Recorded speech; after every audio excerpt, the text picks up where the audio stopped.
Welcome to the deep dive. So we've heard from quite a few of you asking about calisthenics, getting strong using just your body weight. Maybe you're thinking about ditching the gym membership or perhaps just fascinated by mastering your own body. Yeah, it's got a certain appeal, doesn't it? Totally, but it can feel, overwhelming. Like there's Yeah. so much info out there. Where do you even begin? Right. And you might be wondering, can this really work? Can I actually get strong without lifting weights? Exactly. So that's our mission for this deep dive. We want to give you the essentials, the core knowledge you need to confidently start your own calisthenics journey right at home. No weights needed, at least not to start. We're aiming to cut through that noise and give you a clear path forward. And our main resource today is Yep. a really comprehensive transcript from a pretty well-regarded YouTube video. It breaks everything down really nicely. It does. It lays a great foundation. What struck me right away was that core idea.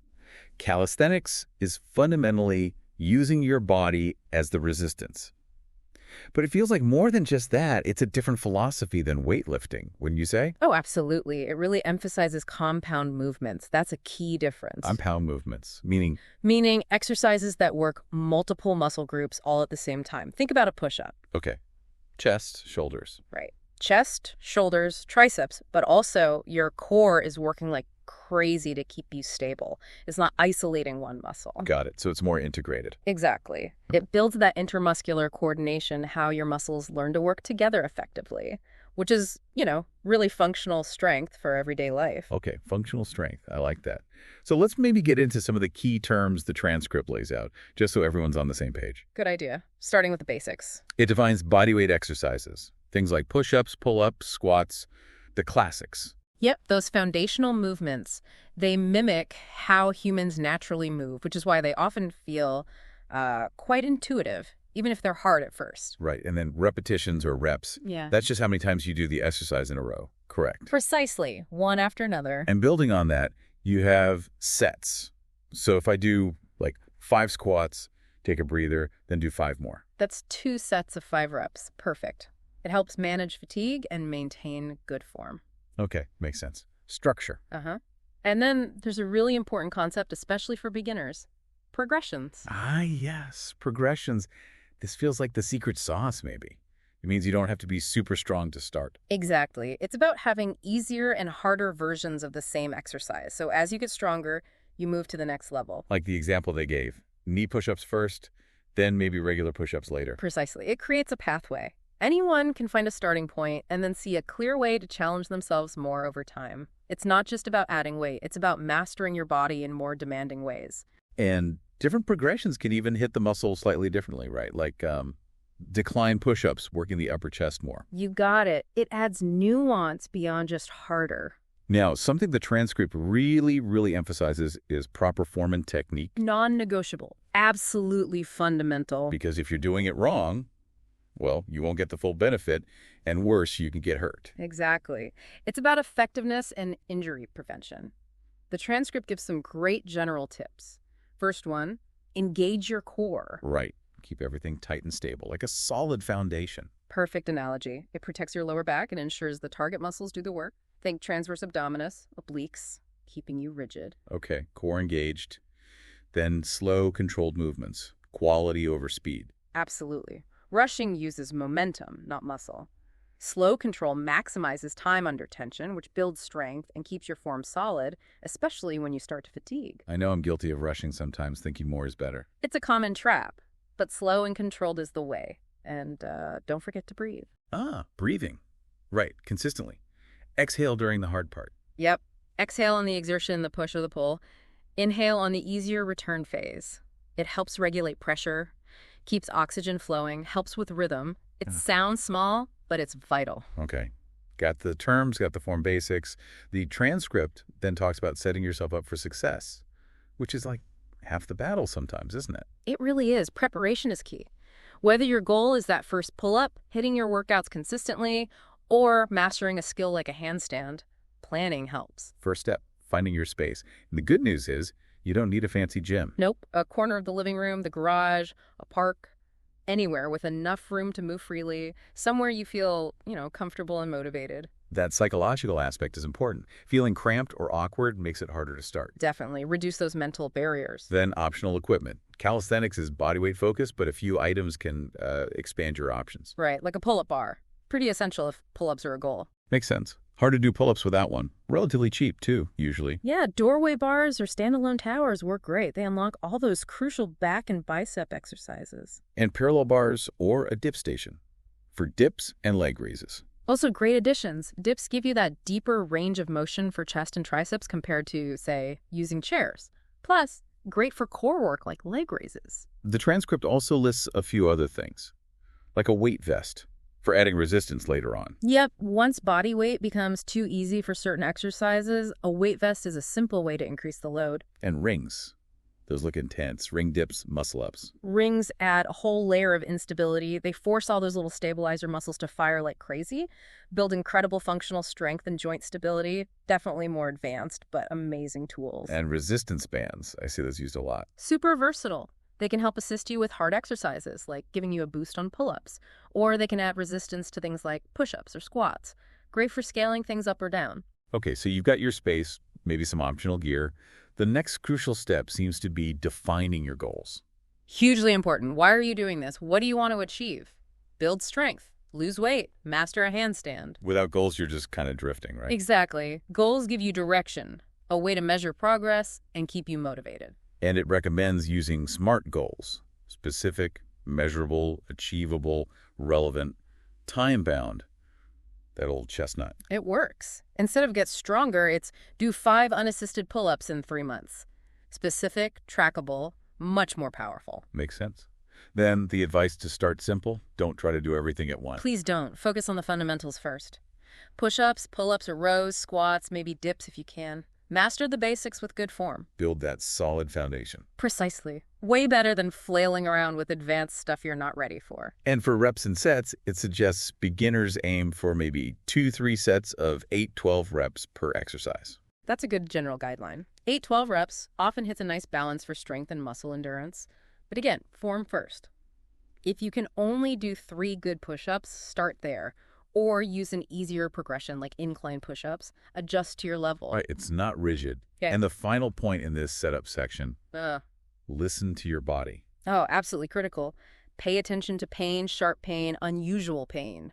Or like excessive fatigue that doesn't go away. Don't just push through that stuff, right? Definitely not. That's how you get injured and set yourself back weeks or months. Modify the exercise, rest, be smart. Some muscle soreness is normal, sharp pain is not. Okay, great advice. So we're prepped. Let's talk about the actual building blocks, the push, pull, and squat movements. The trifecta. These are the foundation of a balanced routine. They work all the major muscle groups, often in opposing ways, which is important for balance and preventing injury. Let's start with push exercises. Targets: chest, shoulders, triceps. The classic is the push-up. Yep. Hands about, shoulder width, lower your chest towards the ground, push back up. Core tight, controlled movement. Beautifully simple, endlessly scalable. Scalable by changing the angle, like incline or decline. Exactly. Makes it accessible for everyone. And then dips. Using parallel bars or a dip station. Lowering down till elbows are about 90 degrees, then pushing up. Dips are fantastic, especially for triceps and lower chest. They're definitely more challenging than push-ups for most people, require more strength, often something you work towards. Okay, push covered. Next up, pull exercises. Back, biceps, forearms. King here is the pull-up. You could say that. Overhand grip, pull your chin over the bar. A real benchmark of relative strength lifting your whole body. Amazing for building a strong, wide back and serious bicep strength. It's definitely a goal for a lot of people, that first pull-up. It's a great milestone for sure. And the transcript mentions chin-ups too. Underhand grip. What's the main difference again? The underhand grip brings the biceps into play more. Often feels a little easier for people starting out compared to the overhand pull-up. Both are excellent, just slightly different emphasis. Got it. Pull-ups and chin-ups for the pull category. Finally, squats. Legs and glutes. Can't forget the lower body, the basic bodyweight squat. Feet shoulder width. Sit back like you're aiming for a chair. Keep your back straight. Stand up. Seems simple, but works so much, right? Okay. Quads, hamstrings, glutes, calves. Absolutely. It's a fundamental human movement. Build strength, balance, coordination, hip and ankle flexibility. Super important. And lunges are another key squat-type exercise mentioned. Stepping forward, bending both knees to 90 degrees. Lunges are great because they're unilateral, working one leg at a time. Helps fix strength imbalances between legs, improves balance and stability, also hits the quads, hams, and glutes hard. So mastering these 3 push-pull squat really builds that solid base. It really does. If you get strong and proficient in these fundamental patterns with good form, you're building the foundation for everything else in calisthenics. Body awareness, control, coordination. It all starts here. Okay, so we know the moves. How do we actually put them together into a workout? Yeah. The transcript breaks it down. Warm up, main workout, cool down. Yep, a structured approach is best for results and safety. Each part has a purpose. Warm up first, 5-10 minutes. Focus on dynamic stretching, active movement. Exactly. Things like arm circles, leg swings, torso twists, maybe some jumping jacks. Get the blood flowing, increase muscle temperature, improve mobility before you hit the hard stuff. Prepares the body. Okay, dynamic warm up. Then the main workout. This is where the push-pull squat exercises happen. Right, and the transcript suggests pairing exercises, like push-ups followed by pull-ups. Yeah, I mentioned that as a way to save time and keep intensity up. Working opposing muscles while the other rests. Supersets, is that the term? Often called supersetting, yeah. Especially if rest between the paired exercises is minimal. It can be very time efficient and keeps the heart rate up. And the advice to do the hardest exercises first, when you're fresh. Makes total sense. Tackle those demanding pull-ups or complex push-up variations when you have the most energy and focus. You'll perform them better and safer. The sample beginner routine was helpful. 3 sets of 8-12 push-ups, 3 sets of 5-8 pull-ups or assisted, 3 sets of 10-15 squats. It's a solid, balanced starting point. Hits everything. But remember, adjust those reps and exercises based on your current level. Use progressions if needed. Absolutely. Then, after the main workout, the cool down. Another 5-10 minutes, focusing on static stretching this time. Right. Holding stretches for 20-30 seconds. Focus on the muscles you just worked. Helps relax them, might reduce soreness, and improves flexibility over time. Helps bring the heart rate down gradually, too. Okay, warm up, workout, cool down. Yeah. Got it. What about overall principles, like frequency? The transcript suggests aiming for 3-4 workouts per week. Consistency is key for adaptation and progress. Better to be consistent with shorter workouts than sporadic long ones. And rest. Between sets and between workouts. Crucial. Rest is when the magic happens, muscles repair and get stronger. Don't underestimate rest days. Overtraining is real and counterproductive. Listen to your body again. And finally, mix things up occasionally. Yeah, keeps things interesting, prevents boredom, which kills motivation. Also challenges muscles in new ways, helps break through plateaus. Try different variations, change exercise order, learn new moves as you progress. Okay, so you're doing the routine, you're getting stronger. What's next? Progression, taking it to the next level. This is how you keep improving long term. You have to continually challenge yourself in smart ways. Otherwise, you plateau. Simplest way. Add reps or sets, go from 3x8 push-ups to 3x10, then 3x12. That's often the first step, increasing volume. But, and this is crucial, never sacrifice form just to hit a number. If form breaks down, you're not ready for more reps yet. Quality first, always. Okay, so besides more rep sets, you progress by making the exercise harder. Exactly. Using those progressions we talked about. For push-ups, regular, maybe decline or diamond push-ups. Diamond push-ups. Yeah. Hands close together, right? Hits the triceps hard. Brutally hard on the triceps, yeah. Great example of increasing difficulty via technique change. For pull exercises. Maybe assisted regular pull-ups, wide grip pull-ups. Good path. Assisted builds the base, regular is the standard, wide grip shifts emphasis more to the lats. Each step demands more strength or slightly different muscle recruitment. And squats. Regular bodyweight squats. Maybe something like pistol squats, one leg. Or those CC squats mentioned. Pistol squats are super challenging, balance, strength, flexibility all needed. CC squats, close stance cambered bar squats. Though often done with weight, the close stance bodyweight version is also tough, really hits the quads and needs ankle mobility. Point is, there are always harder variations. The transcript notes that progress is usually faster at the beginning, then slows down. That's normal. Right. Totally normal. Beginner gains can be rapid and exciting. As you get fitter, adaptations take longer.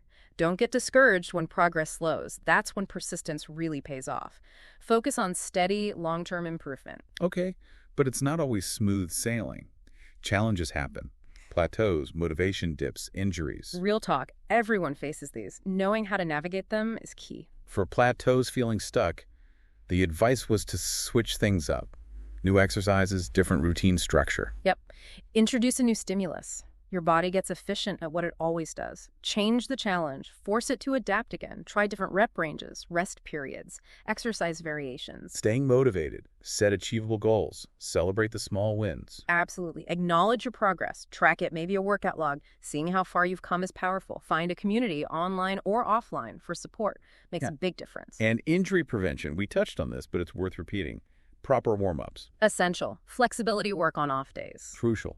Listening to your body. No pushing through sharp pain. Non-negotiable. And rest days. They aren't lazy. They're necessary for recovery and growth.